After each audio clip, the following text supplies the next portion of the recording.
PTI छोड़ के आ रहे हैं हम सबको वेलकम कह रहे हैं, अगर कोई नॉन लीग छोड़ के आ रहा है हम उनको भी वेलकम कह रहे हैं। जो भी आएगा पाकिस्तान पीपल पार्टी में इंशाल्लाह ताला हम वेलकम करेंगे। आए पीपल पार्टी में, जिए भुट्टो जिए पाकिस्तान, अपना मुकाम हासिल करें। वो कह रहा था मैं पीपल पार्टी में नहीं आऊंगा, आखिरी जो आदमी होगा इमरान खान के साथ वो मैं आऊंगा। जरदारी साहब से पिछले वीक मुलाकात हुई थी, उन्होंने कहा था कि इंशाल्लाह ताला मैं 2 दिन के लिए गुजरात में आऊंगा, इंशाल्लाह ताला जलसा भी करूंगा उधर। बिस्मिल्लाहिर्रहमानिर्रहीम, अस्सलाम वालेकुम। मैं हाफिज शाहिद मुनीर हूँ और आज गर्मा गर्म खबरें हैं गुजरांवाला के हवाले से।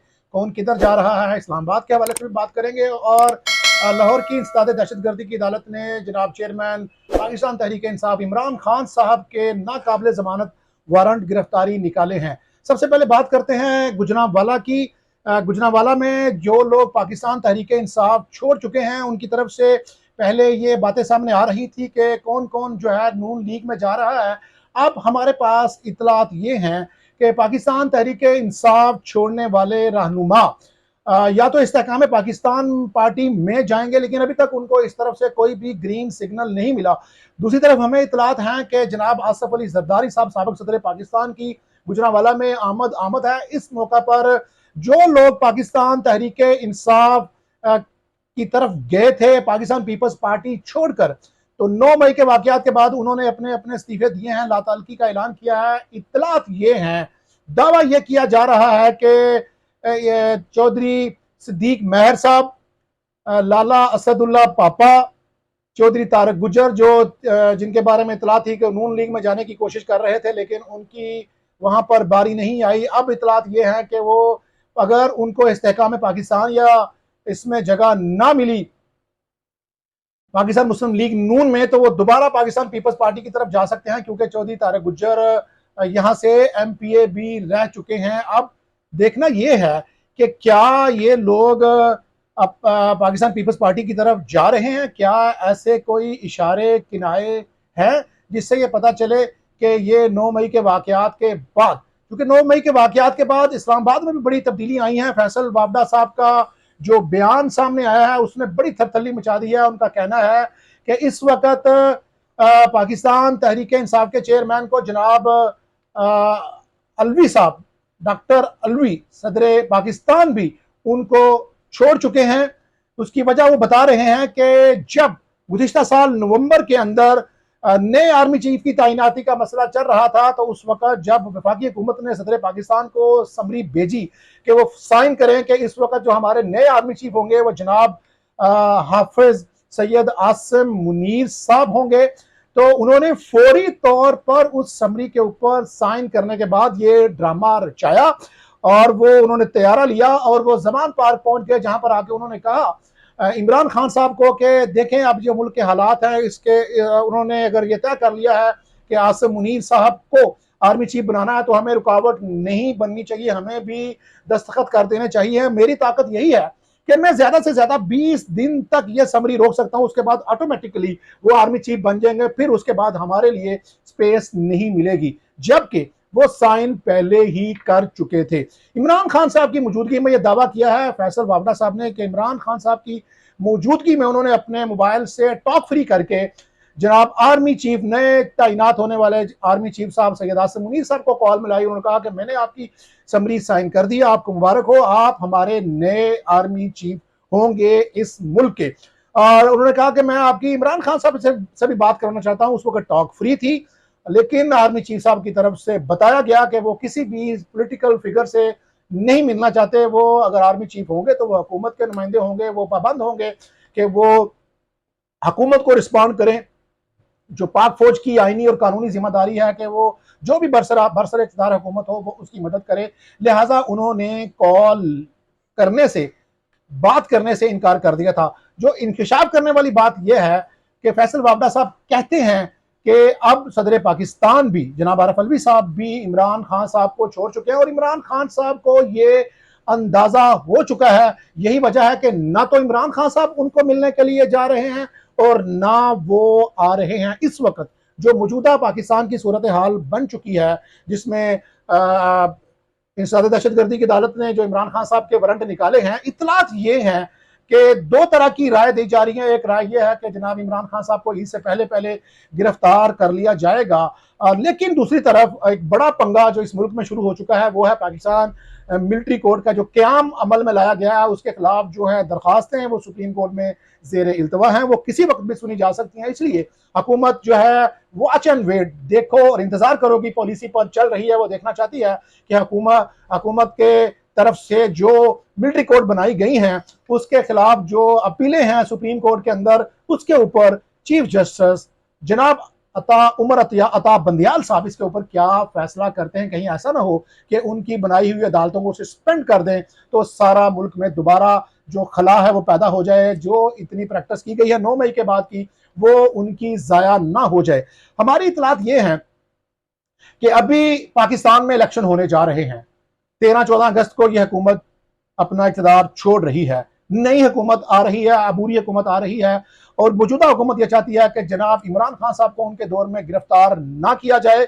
अगर उनको गिरफ्तार करना है तो अबूरी सेटअप करे ताकि उनकी जो मैक्सिमम स्किन है वो बच सके, उनका पॉलिटिकल कैरियर इस बात पे तबाह ना हो जाए कि उनके दौर में मिलिट्री कोड का क़याम हुआ और इमरान खान साहब को, जो कि एक बड़ी पाकिस्तान की पार्टी के रहनुमा है, चेयरमैन है, उनको गिरफ्तार किया गया और उनका मिलिट्री कोर्ट में ट्रायल किया गया। ये ऐसी बातें हैं, जबकि इमरान खान साहब के दौर में भी ये मिलिट्री कोर्ट बनी थी लेकिन वो नहीं चल सकी, उसके ऊपर बड़ा एहतजाज है। अभी भी लोग ये समझ रहे हैं क्योंकि एक तरफ मिलिट्री कोर्ट के खिलाफ रिट तैयार हो चुकी है, दूसरी तरफ तमाम वकला को जमान पाक में बुलाया जा रहा है और एक नई तहरीक की बुनियाद रखने जा रहे हैं पाकिस्तान के अंदर। जिस तरह के मुशर्रफ साहब के दौर के अंदर जब जनाब इफ्तिखार मोहम्मद चौधरी साहब को सस्पेंड किया गया था, उनको माजूल किया गया था चीफ जस्टिस के ओहदे के ऊपर से, तो उस वक्त वकला ने एक तहरीक चलाई थी। अब एक नई तहरीक को परवान चढ़ाने के लिए अगर मिलिट्री कोर्ट का क़याम होता है तो वकला बाहर निकल आएंगे और अगर अदालतें ही उसको खत्म कर देती हैं तो फिर उनका काम आसान हो जाएगा। क्योंकि दूसरी तरफ हम ये बात कर रहे थे कि इंसदाद दहशतगर्दी की अदालत ने इमरान खान साहब के जो वारंट गिरफ्तारी निकाले हैं उसके ऊपर इम्कान ये है कि उनको ये ईद से पहले पहले गिरफ्तार किया जा सकता है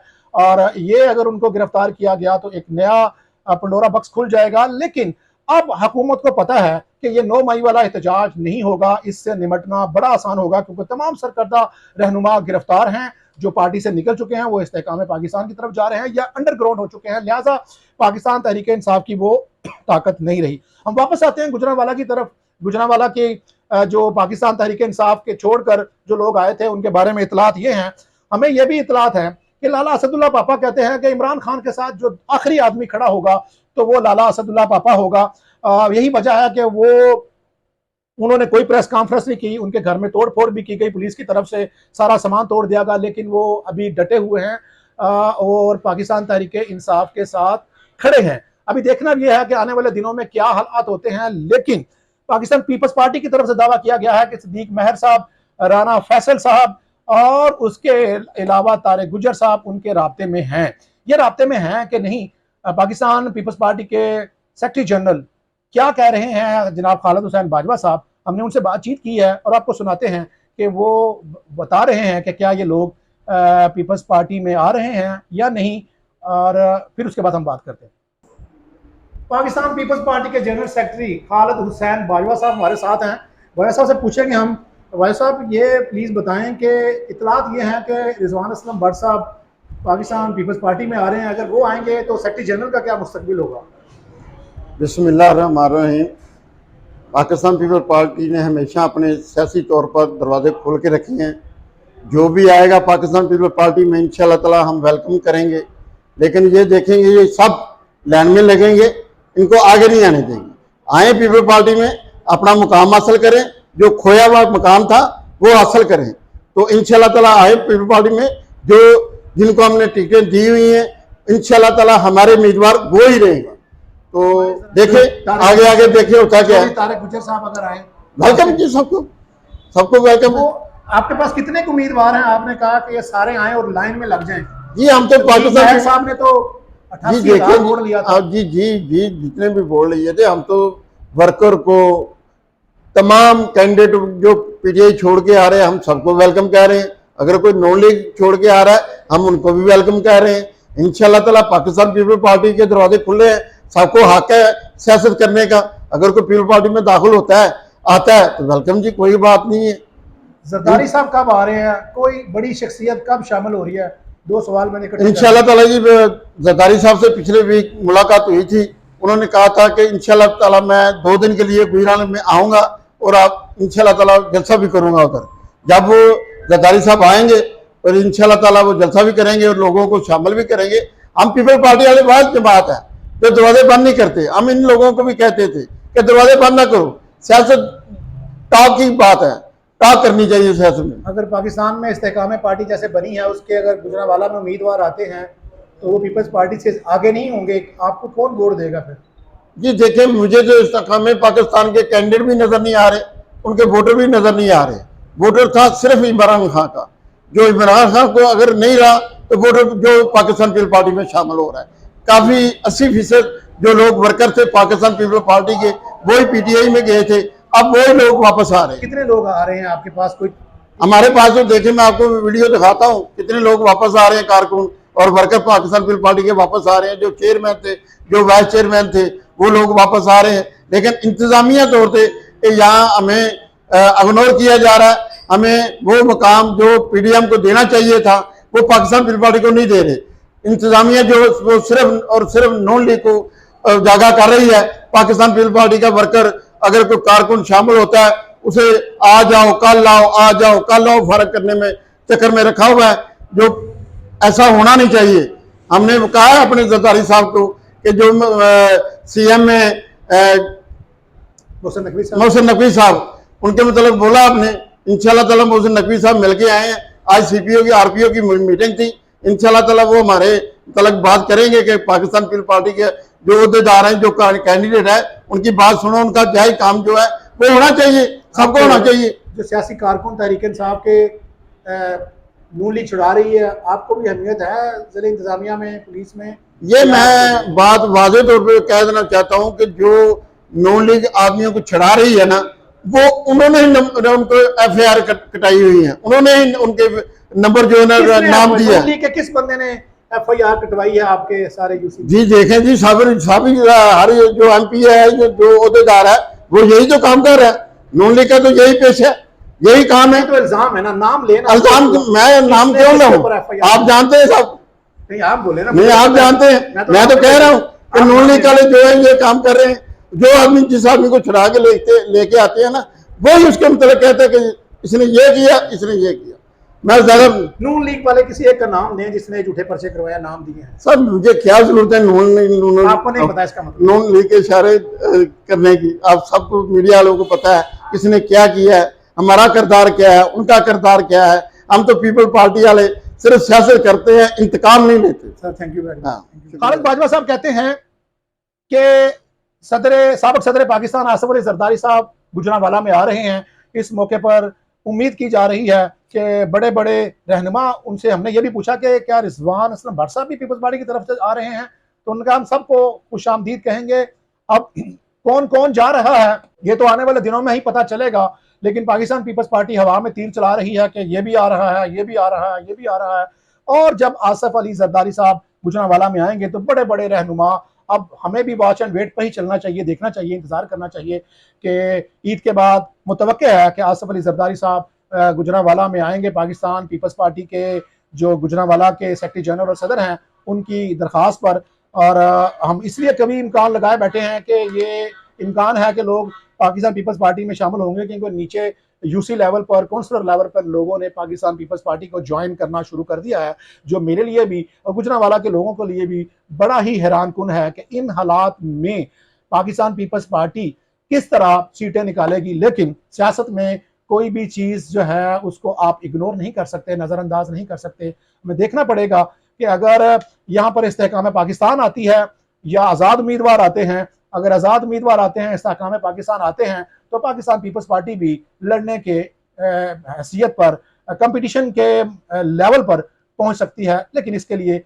अभी हमें इंतजार करना पड़ेगा। जब आसिफ अली जरदारी साहब साबिक सदर पाकिस्तान जनाब आएंगे गुजरांवाला में, अपना दौरा करेंगे, फिर हम देखेंगे कि कौन कौन, फिर हम अंदाजा लगा सकते हैं कि इस्तेहकाम पाकिस्तान के क़याम के मौके पर जो आसिफ अली जरदारी साहब ने एहतजाज किया कि सारे लोग उधर जा रहे हैं तो हमें भी दिया जाए, क्योंकि उनकी नजरें हैं कि पंजाब से हमें कम अज कम 20 सीटें मिले, तो उसी की तैयारी है कि गुजरांवाला से भी उनको कोई ना कोई सीट मिले और सेंट्रल पंजाब से भी उनको सीटें मिले।